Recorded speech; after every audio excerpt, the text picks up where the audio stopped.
Con su autorización, señor presidente, muy buenos días tengan todas y todos ustedes. Vamos a presentar los resultados de un estudio que se hizo en coordinación con distintas dependencias e instituciones del Gobierno federal para evaluar el impacto de la pandemia en niñas y niños, siempre en el ánimo de establecer un conjunto de políticas públicas y acciones que coloquen en el centro de atención los derechos humanos de las niñas y de los niños y, por supuesto, el interés superior de la niñez. Lamentablemente, las condiciones de confinamiento, las restricciones a la movilidad, la suspensión de clases y otros factores ha generado graves afectaciones en las niñas y niños de nuestro país.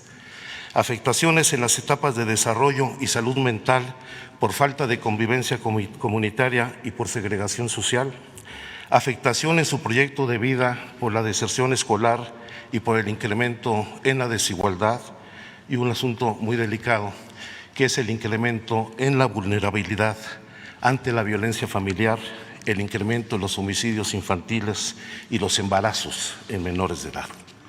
Un primer dato lo tenemos vinculado con deserción escolar, con dos indicadores. Uno que deriva de la encuesta ECOVID que realizó el Instituto Nacional de Estadística e Informática, en donde señala que 5.2 millones de estudiantes no se inscribieron en el ciclo escolar 2020-2021 por causas relacionadas por COVID o por falta de recursos. De estos, de acuerdo al INEGI, 3 millones son niñas y niños. El segundo indicador que es consistente en este incremento en la deserción escolar son los datos del Sistema de Estadísticas Continuas de la Secretaría de Educación Pública, que se refiere estrictamente a la población estudiantil matriculada. La encuesta abarca a los niños y niñas que están matriculados y a quienes no lo hicieron, por eso la diferencia en los datos. Y de acuerdo a la información que nos ha proporcionado la Secretaría de Educación Pública, el ciclo escolar 2021 están matriculados, como lo señaló el representante de UNICEF, 35.6 millones de niñas y de niños, pero se registró una disminución significativa de 2.6% en educación básica, de 3.1% en educación media superior y de 0.8% en educación superior.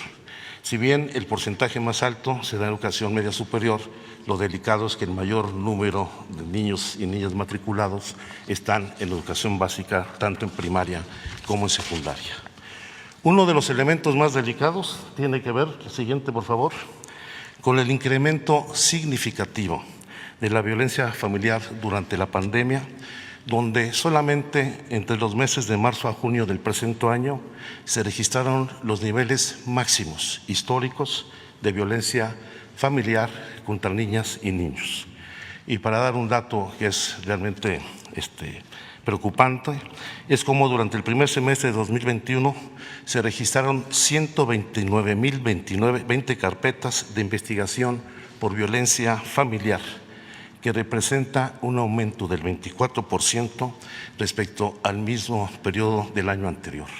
Un asunto delicado, porque también hay que señalar que un gran número, si no es que la mayoría, de las agresiones y violencias que se sufren en el hogar no son denunciadas. Y a pesar de ello, tenemos este incremento tan significativo. Estas lesiones por violencia, y hay que subrayarlo, casi el 76% de estas lesiones ocurrieron dentro del hogar. El 73% de los casos, la persona responsable de la agresión tenía algún parentesco con la víctima. El 81.6% de las víctimas fueron niñas y jóvenes mujeres adolescentes.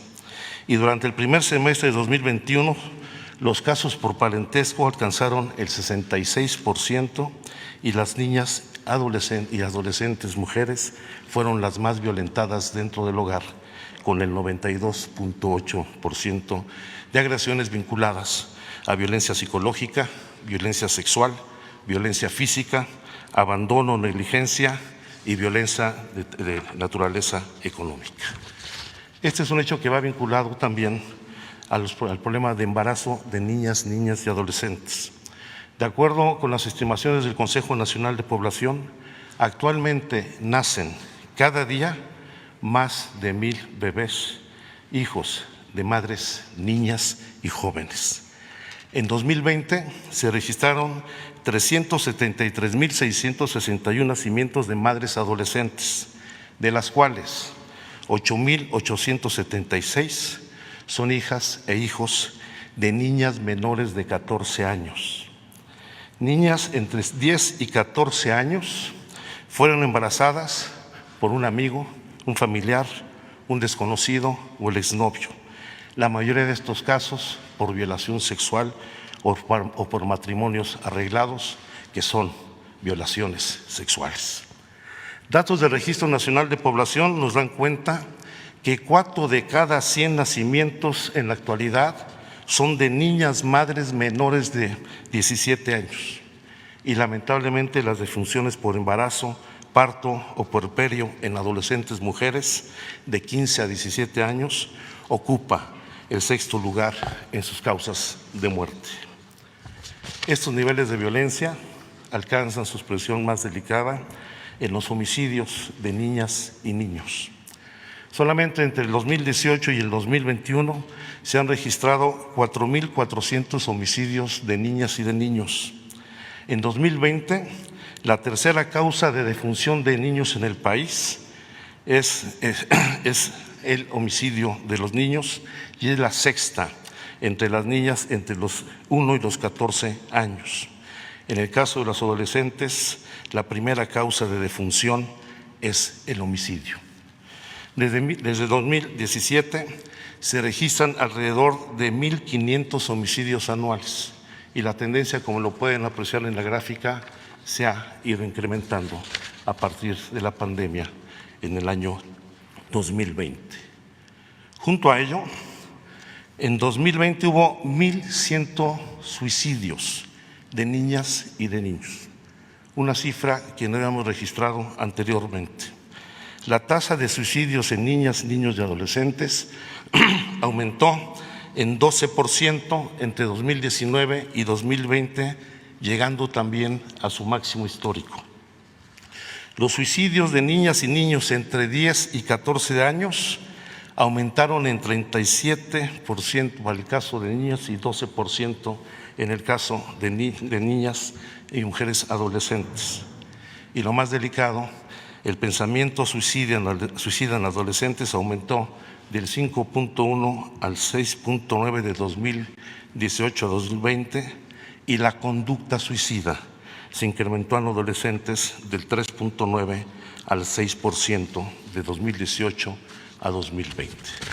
Y esto también ha impactado en el caso de la desaparición de menores de edad.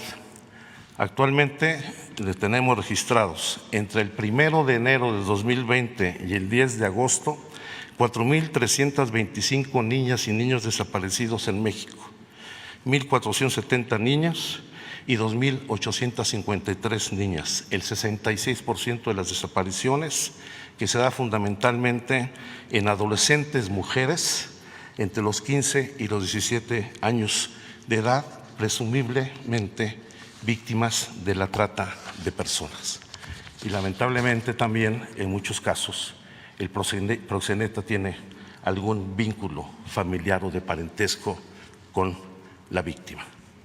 Por eso, desde el ámbito de los derechos humanos y la protección del interés superior de los niños, consideramos urgente abrir los espacios de convivencia y educativos que permitan que las niñas y los niños comiencen a resarcir las afectaciones por el confinamiento. El regreso a clases, sin lugar a dudas, es una medida preventiva importantísima. Las escuelas son espacios de formación, pero también de convivencia que permiten incluso prevenir y detectar los otros tipos de violencia de que son objetos las niñas y los niños. Es necesario abrir los espacios públicos, las bibliotecas, los museos, las actividades deportivas, los cursos de verano, para fomentar este tipo de convivencia de la que han estado ausentes durante más de un año las niñas y los niños. Y junto con ello, tomar las medidas preventivas, lo decía el representante de UNICEF, la Secretaría de Educación, y hay que fortalecer las medidas preventivas sanitarias, incentivando el cuidado comunitario y el autocuidado de las niñas y niños. Hay que hacer una cultura de autocuidados en la niñez de nuestro país para evitar la propagación del virus. Es cuanto, señor presidente.